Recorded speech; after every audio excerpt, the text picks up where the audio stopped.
사도행전 24장 24절부터 27절 끝절까지입니다.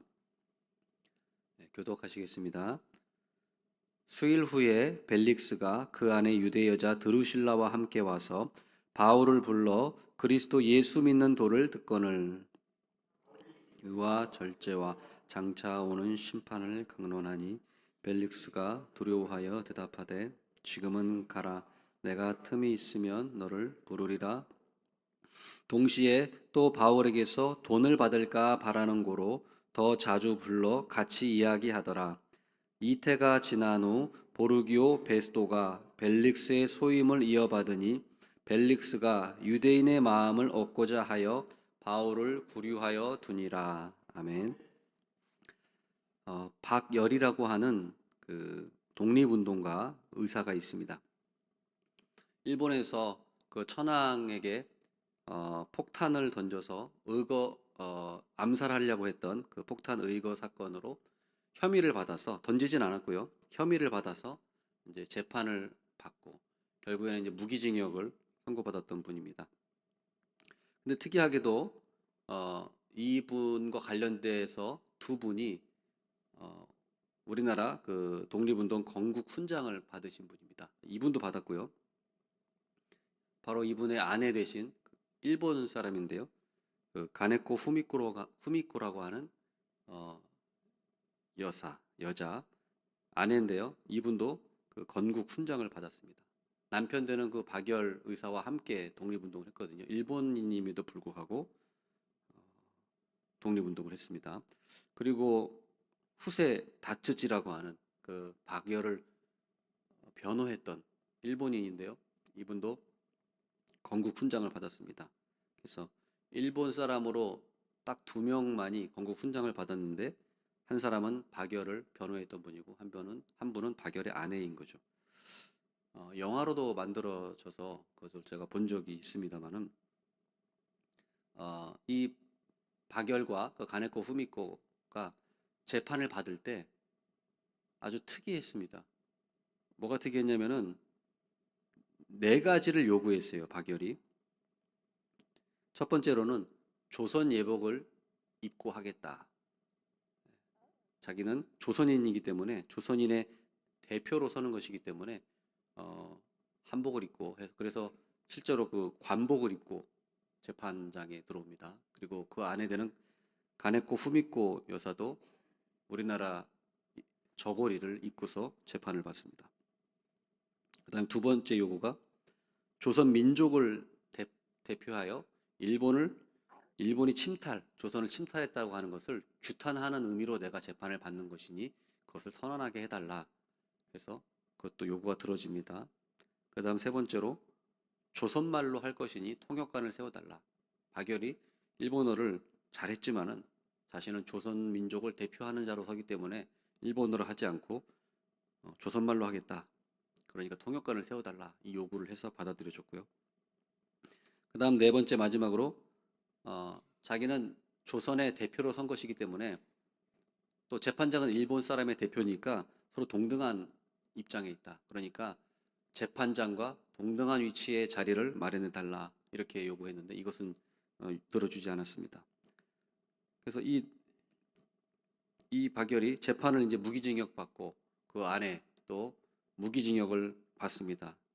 하지만은 그 자리에서 만세를 부르며 또 독립운동을 했죠.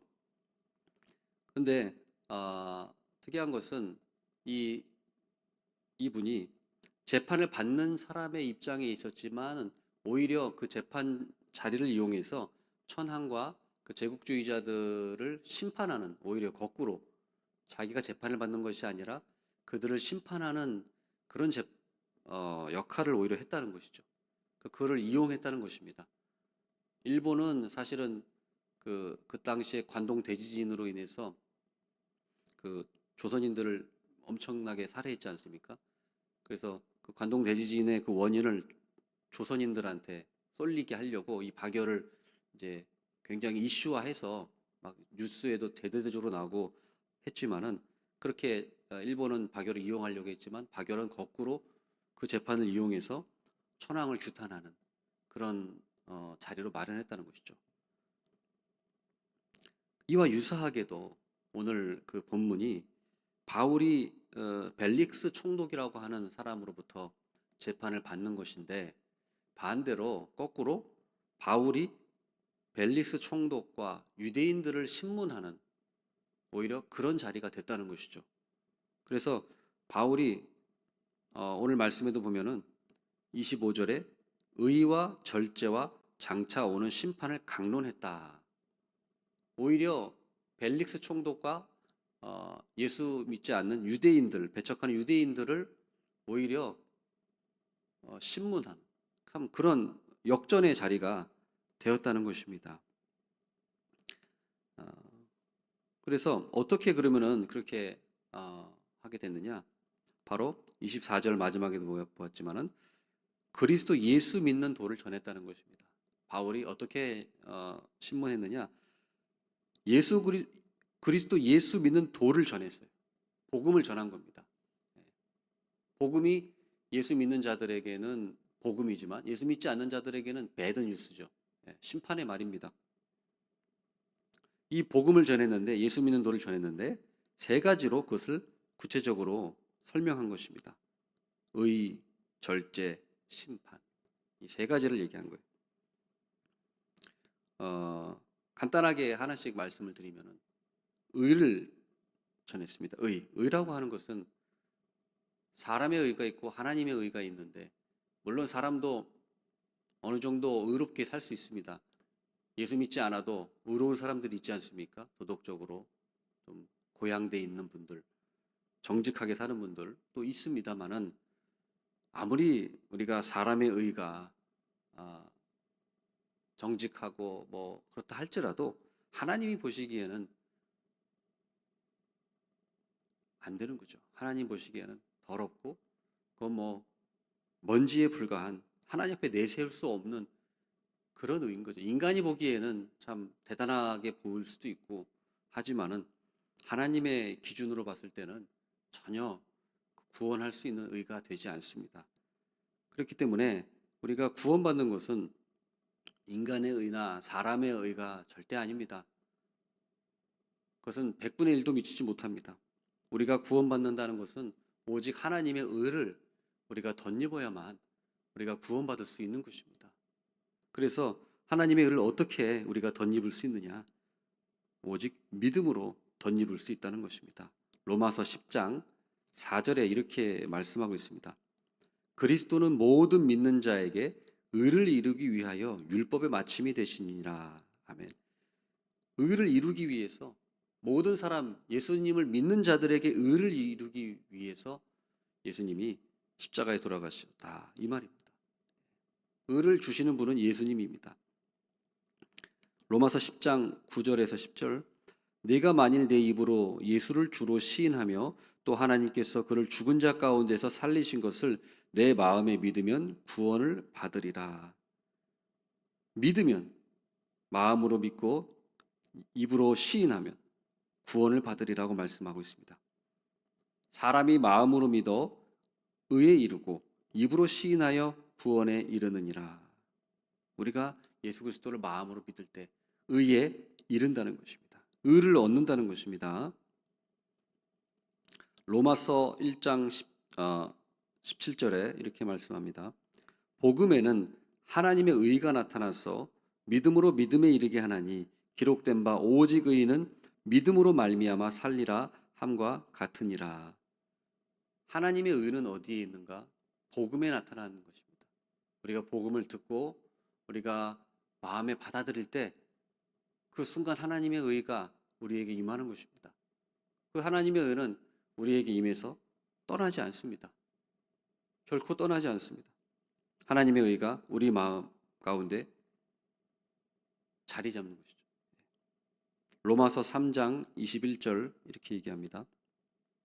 이제는 율법 외에 하나님의 한 의가 나타났으니 율법과 선지자들에게 증거를 받은 것이라.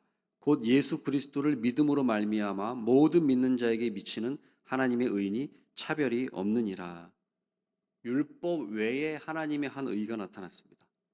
율법의 의로는 구원받을 수 없습니다. 율법을 지킬 수도 없거니와 뭐 99% 지킨다 한들 그 의로는 우리가 구원받을 수가 절대로 없습니다. 그 외에 율법 외에 다른 의, 곧 하나님이 주시는 의, 이것을 우리가 받을 때, 우리가 믿을 때 하나님의 의가 우리에게 주어지는 것입니다. 오직 믿음으로 주어지는 것입니다. 그래서 의라고 하는 것은 우리가 하나님의 의를 말하는 것이요, 하나님의 의는 어떻게 얻는 것이냐? 믿음으로 얻는 것이라는 것을 우리가 꼭 믿어야겠습니다. 그 다음 두 번째로 절제에 대해서 얘기하고 있습니다. 절제. 절제는 우리의 생활 방식이죠. 하나님의 의를 이제 덧입은 사람, 소유한 사람들은 어떻게 살아야 되는가? 절제하며 살아가야 된다는 것입니다. 벨릭스는 참 이 욕심이 많은 사람이었어요.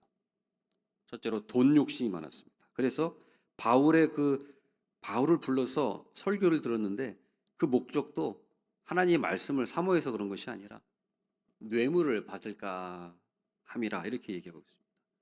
바울을 지지하는 그런 사람들로부터 뇌물을 받을까 해서 이 돈 욕심 때문에 이 바울을 불러서 듣는 것이에요. 그 다음에 정욕이 있는 많은 사람이었습니다. 그 벨릭스, 영어로 펠릭스라고 하는데요. 이 총독의 아내가 이제 드루실라라고 나오죠. 유대 여자 드루실라. 드루실라는 헤롯 아그리파 1세의 딸입니다. 그러니까 사도행전 12장에 연설하다가 하나님의 영광을 드러내지 않아가지고 충이 먹어가지고 죽은 그 왕이 있지 않습니까? 그 헤롯 아그리파 1세인데 그 1세의 딸입니다. 이 드루실라가. 그리고 지금 바울이 이제 벨리스 총독 이후에 이제 또 헤롯 아그리파한테 가는데 그 사람은 헤롯 아그리파 2세입니다.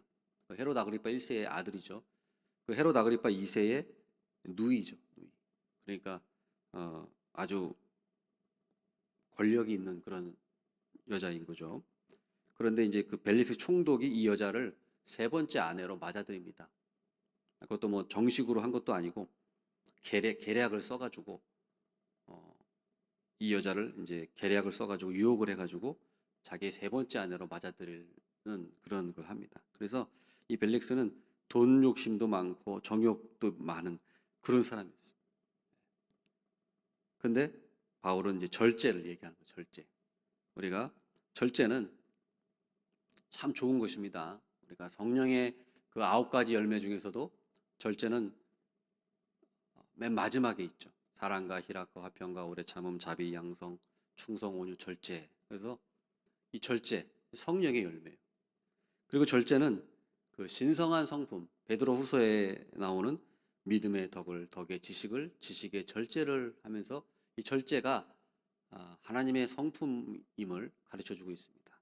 그러니까 성령의 9가지 열매고 이 신성한 성품이고 이게 절제가 참으로 이게 좋고 이게 꼭 필요한 것입니다. 우리가 하나님을 믿는 사람으로서 살아가면서 우리가 꼭 필요한 것이 이 절제라는 절제. 절제하지 못해가지고 우리가 잘못된 길로 간 사람도 많이 있습니다. 그렇다면 우리가 이거 절제를 어떻게 할 수 있는가? 베드로후서 1장 10절에 그 비결을 얘기해주고 있습니다. 그러므로 형제들아 더욱 힘써 너희 부르심과 택하심을 굳게 하라. 너희가 이것을 행한즉 언제든지 실족하지 아니하리라. 이같이 하면 우리 주 곧 구주 예수 그리스도의 영원한 나라에 들어감을 넉넉히 너희에게 주시리라. 아멘. 신성한 성품을 얘기하면서 어떻게 하면 신성한 성품을 가질 수 있는가, 절제할 수 있는가에 대해서 부르심과 택하심을 굳게 하라라고 얘기하고 있습니다. 부르심과 택하심을 굳게 하라는 것은 하나님이 나를 자녀로 부르셨고 또 구원하셨고 나를 택하셨고 하는 이 근본으로 돌아가야 된다는 겁니다. 이것을 항상 마음에 새기고 하나님이 나를 부르셨지, 하나님이 나를 택하셨지 하는 이것을 자꾸 굳게, 그러니까 이것을 확신하며 나가야지. 이게 흔들리면 이게 절제도 할 수 없는. 절제는 겉으로 드러나는 것일 뿐이지 그 마음과 관련되어 있는 것이기 때문에 결국에는 우리가 이 근본을 믿음을 더 굳게 해야 된다는 것입니다. 열매를 맺으려면 어떻게 해야 되죠? 사과 열매를 잘 맺으려면 어떻게 해야 됩니까? 열매에다가 거름 뿌리면 됩니까? 열매에다가 비료 주면 됩니까? 그러면은 열매가 썩을걸요? 어디다 줘야 되죠? 뿌리에다가 줘야 됩니다. 뿌리에다가 물도 주고 뿌리에다가 거름도 주고 비료를 줘야 열매를 좋은 열매를 맺는 거지. 그 열매 자체에 아무리 비료를 줘봤자 썩을 뿐입니다. 그런 것처럼 우리가 어떻게 성령의 열매를 맺을 수 있느냐? 그것은 우리가 믿음을 강화하는 것입니다. 믿음에서 나오는 거예요. 내가 뭐 사랑해야지, 내가 절제해야지, 100번, 1000번 결심한다고 되는 것이 아닙니다. 부르심과 택하심을 굳게 하는 사람, 믿음을 가지고 믿음을 아, 굳게 하는 사람이 절제할 수 있는 겁니다. 사랑할 수 있는 거예요. 그런데 우리는 뭐 사랑해야지, 사랑해야지. 아무리 그렇게 한다고 한들 사랑할 수 있는 것이 아닙니다. 우리가 부르심, 하나님이 나를 부르시고 택하셨다. 여기에 우리가 물을 줘야 돼요. 걸음을 줘야 됩니다. 믿음에 우리가 포커스를 맞춰야 돼요. 그러면 저절로 사랑하게 되는 것이고 절제하게 되는 것입니다. 그래서 그 뿌리에 우리가 물을 줘야 돼요. 절제해야 된다. 마지막으로 심판입니다. 심판을 강론했어요. 심판. 아까도 얘기했지만은 바울이 심판을 받는 입장이었지만 오히려 심판을 전하고 있어요. 너희들이 심판을 받을 것이다. 벨리스 총독과 유대인들 앞에서 당당하게 지금 내가 심판을 받는 자리에 있지만 이건 아니다. 진정한 심판이 있다. 최후의 심판이 있다. 그건 아무도 피할 수 없다. 아무리 총독이라고 할지라도 당신이 재판장의 자리에 앉아가지고 나를 심판하고 다른 사람들을 심판하지만 당신이야말로 하나님의 심판대 앞에 설 사람입니다. 이것을 바울이 얘기하는 거예요. 로마서 2장 1절에 3절을 이렇게 얘기합니다. 그러므로 남을 판단하는 사람아 누구를 막론하고 네가 핑계하지 못할 것은 남을 판단하는 것으로 네가 너를 정죄함이니 판단하는 네가 같은 일을 행함이니라. 이런 일을 행하는 자에게 하나님의 심판이 진리대로 되는 줄을 우리가 아노라. 이런 일을 행하는 자를 판단하고도 같은 일을 행하는 사람아 내가 하나님의 심판을 피할 줄로 생각하느냐. 로마서 말씀입니다마는 저는 바울이 벨릭스 총독에게 이 말을 하지 않았을까 생각합니다. 당신이 심판한다고 그 자리에 앉아 있지만 당신이야말로 하나님의 심판을 피할 줄로 생각합니까? 우리가 이 심판을 생각할 때 항상 우리가 하나님의 심판대 앞에 설 거라는 사실을 우리가 기억해야 합니다. 물론 우리는 그 하나님의 심판대 앞에 설지라도 우리가 예수 그리스도의 의를 덧입는 사람은 우리가 아무 걱정할 필요가 없죠. 우리는 그 재판에 심판대 앞에 설지라도 우리가 예수 그리스도를 덧입으로 말미암아 우리는 의롭다 칭함을 받고 의로운 자로 우리가 판명을 받고 우리는 정죄에 이르지 않는다는 사실입니다. 그래서 이 의와 절제와 심판에 대해서 바울이 강론했는데 이렇게 바울이 강론했음에도 불구하고 벨릭스는 복음을 받아들이지 않았습니다. 우리가 복음을 전한다고 해서 다 모든 사람이 예수님을 받아들이는 것은 아니죠. 사람을 변화시키는 것은 하나님이 하시는 것입니다. 하나님의 절대 주권에 달려 있습니다. 벨릭스는 하나님을 받아들이지 않았습니다. 바울은 복음을 전할 뿐이죠. 하나님의 주권을 믿고 우리도 마찬가지입니다. 복음을 전할 뿐입니다. 하나님께서 구원할 자는 구원하시고 하나님이 구원하지 않는 자는 구원하지 않으실 겁니다. 우리가 이것을 또 인정해야 한다는 사실을 꼭 믿으시기를 바라겠습니다.